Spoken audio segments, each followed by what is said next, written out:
All right, now we're in triangle application theorems. This chapter is going to deal with polygons, okay? And you know, of course, that polygons are figures that are made up of straight segments or lines. So would a circle be a polygon? Very good. No, circles are not going to be a polygon. Okay.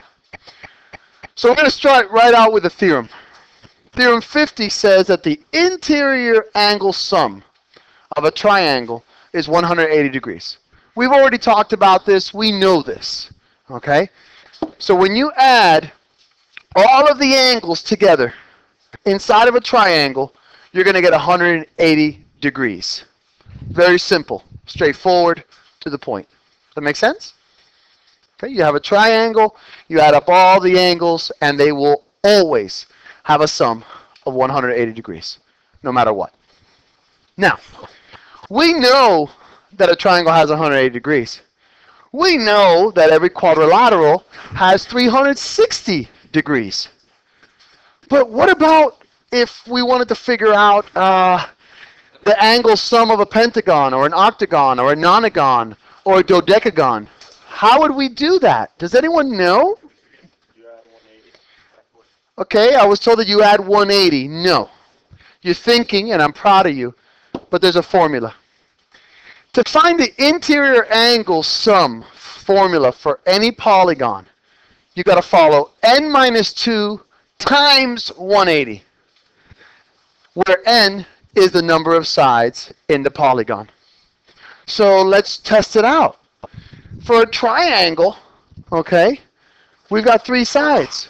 Well, 3 minus 2 is 1. 1 times 180 is 180. Hence, a triangle has 180 degrees. Let's say an octagon. An octagon has 8 sides. 8 minus 2 is 6. 6 times 180 is 1080.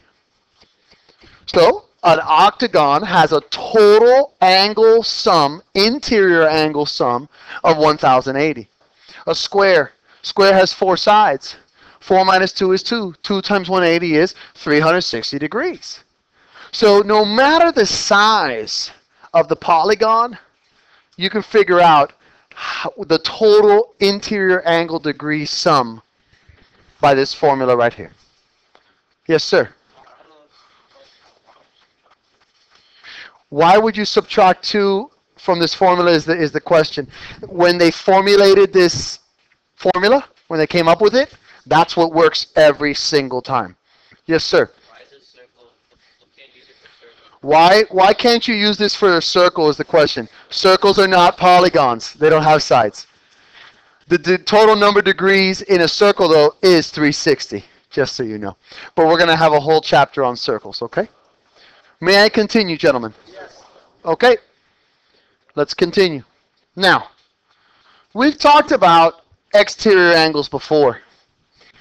And an exterior angle is an angle adjacent and supplementary to an interior angle. So what does that mean? Well, when you look at the triangle that we have here, let's focus on angle 1 and angle 4, okay? Angle 1 and angle 4, would you not say that those are supplementary? And aren't those also adjacent? Okay. So that's what I mean by the exterior angle is an angle adjacent and supplementary to an interior angle. Now, when an angle is adjacent to another angle, okay, and it forms a straight line, what is that called? It's called a blank pair. We've talked about this before. The question is, angle 1 and angle 4 create a blank pair. They're supplementary, yes, but what kind of a pair are they? They are called linear pairs. We've talked about this. So angle 1 and angle 4 are what's called linear pairs. So a linear pair are 2 angles that are adjacent and supplementary. Their sum is 180 degrees. Now, the exterior angle here would be what? 1, 2, 3, or 4? 1. Yes. What about the remote interior angles? Angles 2 and 3. Excellent. And what about the adjacent angle to angle 1? 4. Very good. Very good. Now, a couple extra things about my exterior angle, angle 1. Let us remember that angle 1 is going to be greater than angle 2. Sorry about that.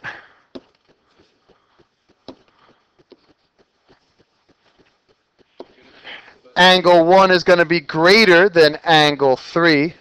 And angle 1 is going to equal the sum of angle 2 plus angle 3. Very good. Very good. Does that make sense so far, gentlemen? Yes? Excellent. May I continue? Thank you. All right. Now, we're going to learn a couple more theorems. Theorem 51 states, the measure of exterior angles equals the sum of interior angles of a triangle. Okay? The measure of the exterior angles equals the sum of the remote interiors of a triangle. That's why we had said above that angle 1 plus angle 2, I'm sorry, angle 1 equals angle 2 plus angle 3. You guys with me? Okay. So that's the theorem. So if we need to use this theorem in a proof, it's very simple. It's just called the exterior angle theorem. Does that make sense, gentlemen? Okay. Now, the mid-segment or midline theorem. The mid-segment or midline theorem states that a segment joining the midpoints of two sides of a triangle is parallel to the third side of the triangle and is half of the length of the third side. Now, it's kind of difficult to really picture this unless we have an actual drawing. So let's hook you up with that drawing right now. Excuse me.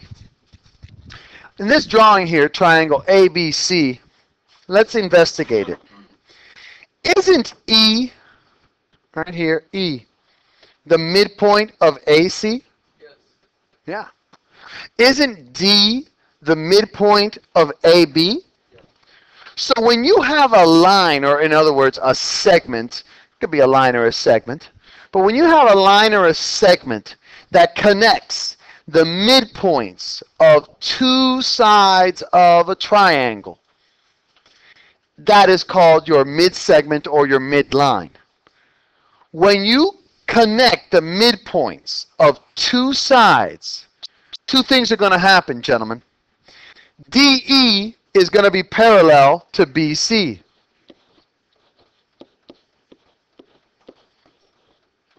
And DE is going to be half the length of BC.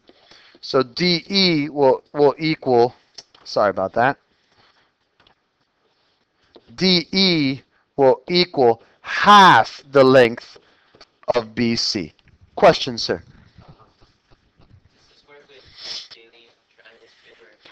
This works with any triangle. The key here, though, you got to be really careful. It doesn't mean that AC has to be congruent to AB. No. It says that a segment is going to go from one midpoint to the other midpoint on opposite sides of a triangle. So it does not matter if it's an equilateral triangle or an isosceles or scaling. As long as you have a segment going from one midpoint of one side to the midpoint of the other side, two things are going to occur. that mid-segment is going to be parallel to the third side, which in this case is BC. And it's also going to be half the size of the third side, which in this case is BC. Does that make sense, my brother? Thank you. That makes sense, gentlemen?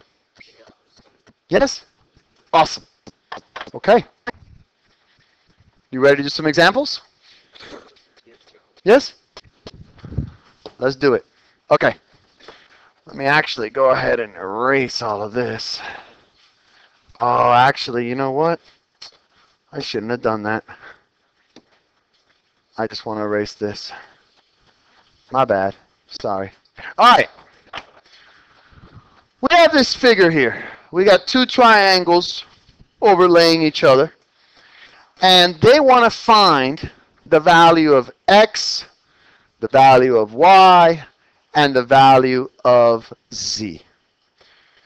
How do you guys think this is going to work? Yes, sir.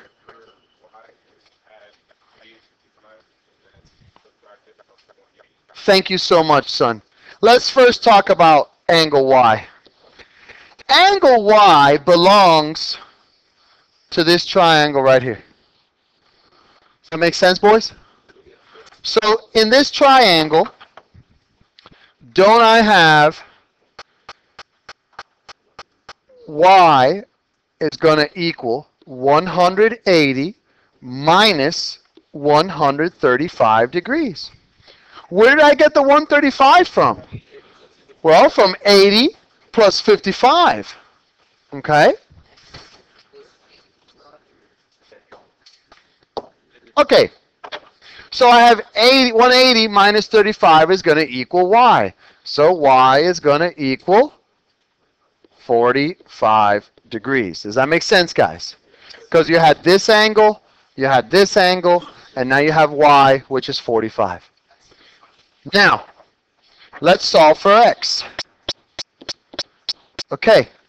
For x, why don't we look at this triangle? Right here, the triangle in blue. If we look at that triangle in blue, wouldn't x equal 180 minus 160?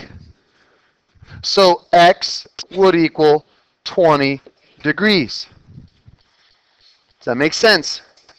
So then, how would we find angle z? Okay, very good. Z would equal 180, because it's a triangle, minus 65. So z would equal 115 degrees. Does that make sense, gentlemen? Yes, sir. To check it, very good. The question was, how do we check it? Well, 80 plus 55, let's think about it. Let's check it. 80 plus 55 plus 45, is that not 180? No, I was saying like the little triangle. Okay. The little triangle, I'm getting to that. We're going to check all of them first, sir. Now, okay, so let's continue with checking. Now, in this case, x we said was 20. So what's 100 plus 60 plus 20? 180. And then last but not least, what is 20 plus 45 plus 115? 180. So that's how you would check it if you needed to, sir. All right, let us continue. In problem 2, I give you a triangle, and I say the ratio of angles is 3 to 4 to 5. Find the angle measure of the largest angle. So let's go ahead and expand this a little bit. Okay, what you got here? Very good, son. One of the angles is 3x, the other angle is 4x, and another angle is 5x. Okay?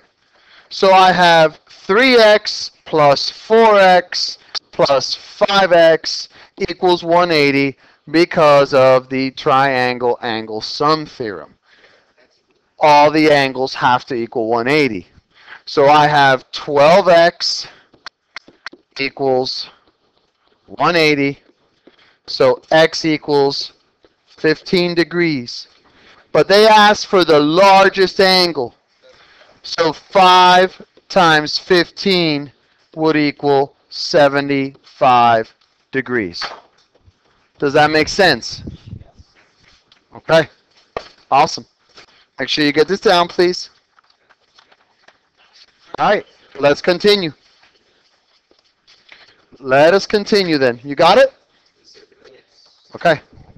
Now, for problem 3, let's go ahead and actually make this a little bit bigger for everybody so we could see this a little bit more. Okay. I've got the following information for problem 3. They tell you here that one of the angles of a triangle is 80 degrees.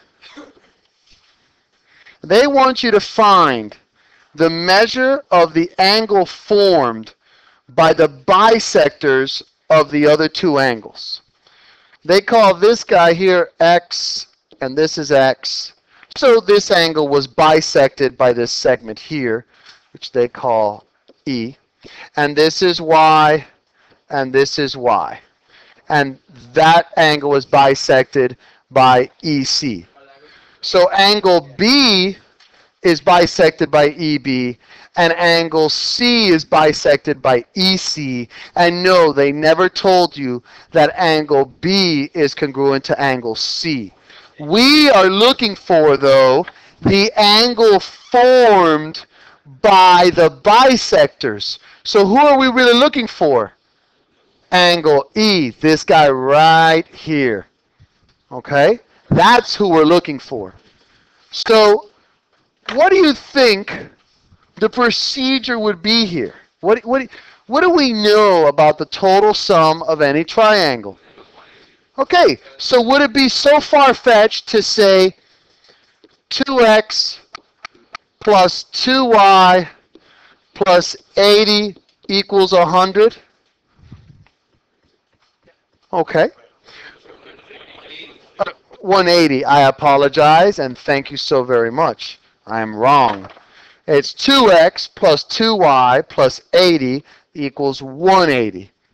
Subtract 80 to both sides. I got 2x plus 2y equals 100. Let's go ahead and divide a 2 from both sides. So I can say that x plus y equals 50. Does that make sense? Okay. Now we're looking, though, for angle E, correct? So what do you think we would do?